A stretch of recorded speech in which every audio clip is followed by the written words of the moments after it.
I need a popcorn and I need a Pepsi. ASAP, no Rocky. Hello everyone, my name is Giovanni Santana. Welcome back to Campfire Talk. Today we have a special guest. He has won many awards for directing and writing. His lead film, Parallel Horizons, is on its most anticipated yet and on its way to breaking box office records. One of the most gifted writers of our generation. I give you Anthony Santiago. Anthony, thank you so much for coming on the show, bro. Thank you. I've always wanted an intro. That was amazing. Thank you. It's a pleasure to be here. So before we had turned on the cameras, we were just talking about how we met. I remember when we first started early off in our careers, I was just starting off as a reporter in college, and you were just writing plays for the local theater. And now you're one of the biggest named directors. Yeah, well, I don't think I'm on my way. I'm already one of the biggest directors out there. Well, of course, you've accomplished so much in such a little time. So where do you plan on seeing yourself in a couple of years? Is there anything else you want to achieve? I'm going to do what for most others is unachievable, you know? I'm going to be on the list with all the greats, you know, Tarantino, Anderson, Hitchcock, Scorsese. I've already proven this much this early in my career. And all that's left is really just keep striving for greatness, you know? I'm going to be known as a director of my generation. Well, with your determination and talent, I don't see why you wouldn't be up there with one of those many great directors. On your way to the come up, would you say you looked up to any of those directors as your inspiration? Well, of course. I mean, they're the reasons I have this certain calculated style that I have now. And, you know, as a kid, I looked up to these directors and writers, and, you know, I pushed the boundaries, and I achieved what I have now. Well, we all got our heroes, right? So for all the people who look up to you for inspiration, what advice can you give them to get to where you are at now?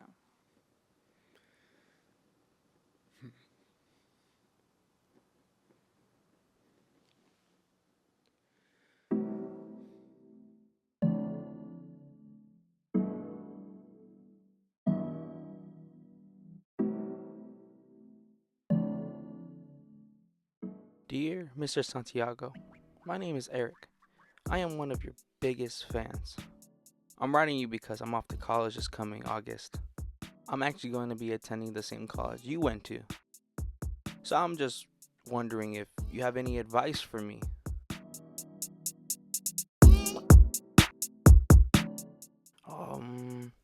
What else can I write? Wait, I haven't mentioned this. I'm going to be joining the theater program. I want to try and do it all, you know, act, direct, and be a writer. I really want to know the ins and outs of theater to eventually transition to movies, just like how you did. But anyway, I hope you're doing well, Mr. Santiago. Break a leg, Eric.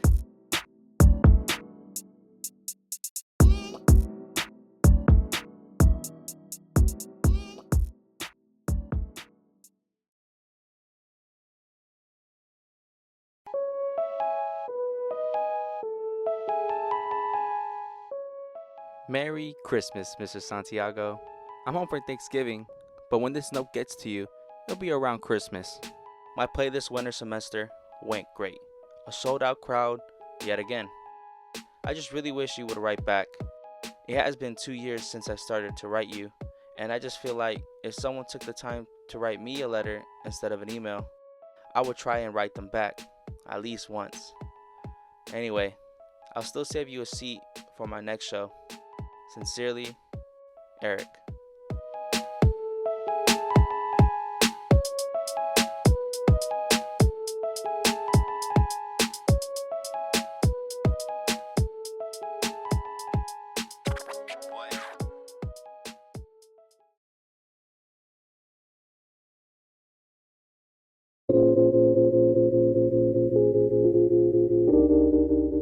Dear Mr. Santiago, I want to start off by saying how sorry I am. Losing someone so close to you can be extremely difficult. but you can't keep doing what you're doing. You're gonna end up getting yourself killed. And honestly, you owe it to some of us not to die right now. The reason why I'm writing you too is because, Mr. Santiago, it's been 4 years since I started to write you, and still, no answer. I know you're not busy, since no one will fund your movies anymore. I'm not asking for pages of responses, but something saying you got my letters, or even sending out an auto response will have been enough. I know life is not going your way right now, but honestly, it feels like that for me too. So maybe if you would write me back, we can help each other out through these tough times. I see you as a teacher, and I'm the student, or you're like the master, and I'm the apprentice. Every project you had something to do with, I've watched and studied just so I can be like you. No matter how bad your movies got or how sloppy the production was, I still watched because I still support you. So the least thing you can do is write back or something. Either way, this is my last letter I'm sending you. There's no point in wasting my time writing to someone who probably never even got the messages. So I hope things get better for you, and I wish you a speedy recovery. Yours truly, Eric.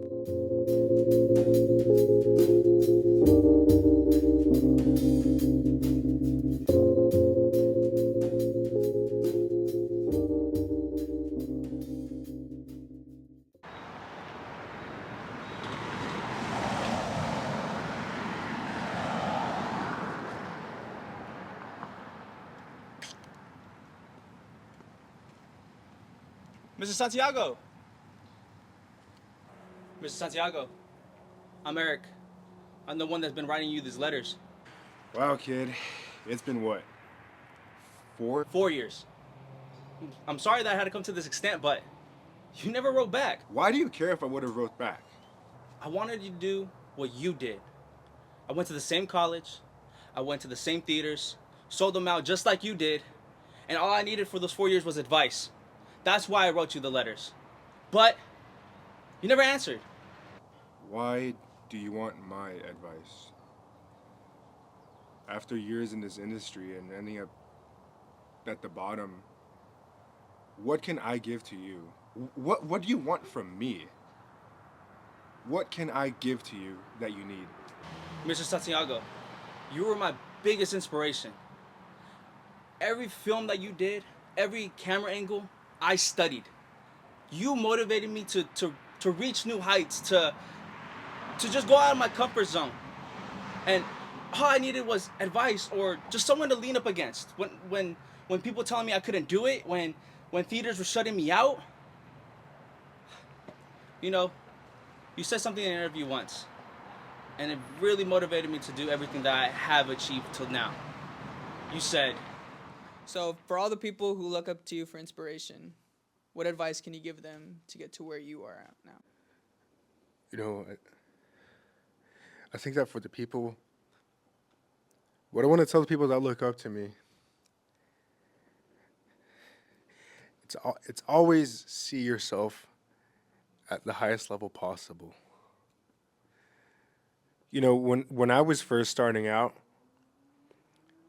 I didn't see myself as some local screenwriter, some local director, some local filmmaker. No. You know, I saw myself where I am now. Where I am now and what is yet to come, you know? Even in my earlier projects when the budget was just whatever I had in my bank account, you know, working some minimum wage job or whatever, that's all I had to work with. But the dream was there, and I saw myself as this big shot director, and that's what you need to do. That's what you need to see yourself as. You need to believe in yourself that you can do it. Whether see yourself as a legitimate screenwriter, a legitimate director, legitimate whatever the hell you're aspiring to be, man. You know? Picture yourself at the top of your field. You know, you got to be your own biggest fan too. And you got to make damn sure that you're proud of the stuff that you're putting out, you know? Because if you're not proud of the work that you're doing, if you're not proud of the films you're putting out, you know, make the stuff that you want to watch. Because at the end of the day, like, who's going to be proud of you? You know, nobody's gonna pick you up. I mean, you've only got yourself. And come on, if you really want to succeed in this field, you know, imagine where you'll be if you really like keep up the effort. You know, I think that's what I'll tell him. They say never meet your heroes. I guess that's true. Sorry to waste your time, sir. Hope you have a good day.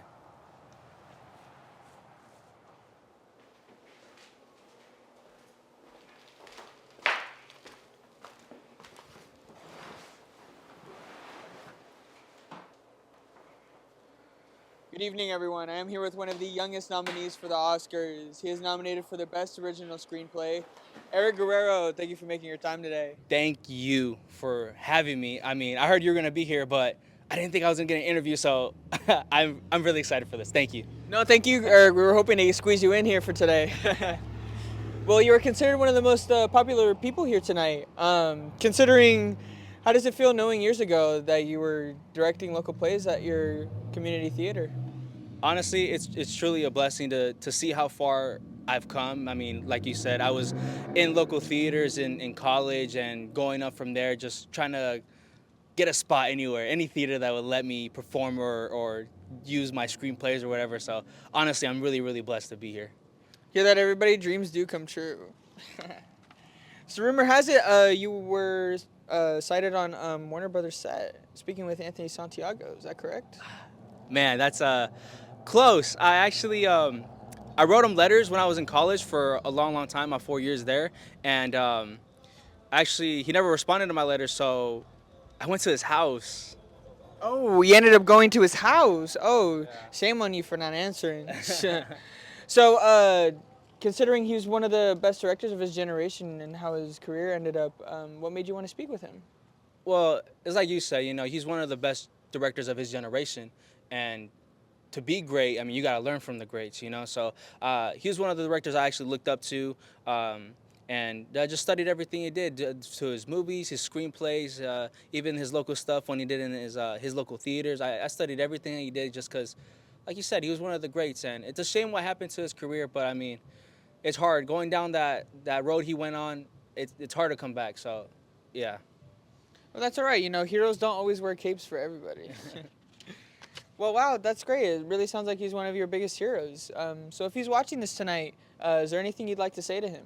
Oh man, I actually I'd rather keep that between me and him. Actually, Mr. Santiago, if you are watching this, I did send you one last letter. You should have got it in the mail either by today or a couple days ago. So, yeah, one last letter for you. Yep, got it. All right, kid. better check that mailbox before it gets full. All right, well, thank you for your time today, Eric. Good luck on your studies. No, thank you, man. Appreciate you. Thank you. Commercial break after this.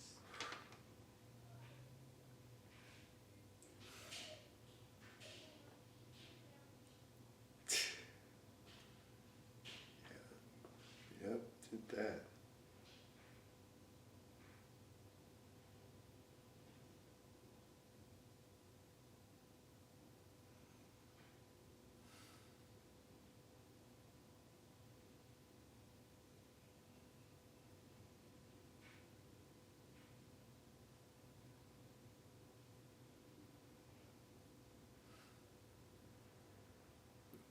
You got this, man.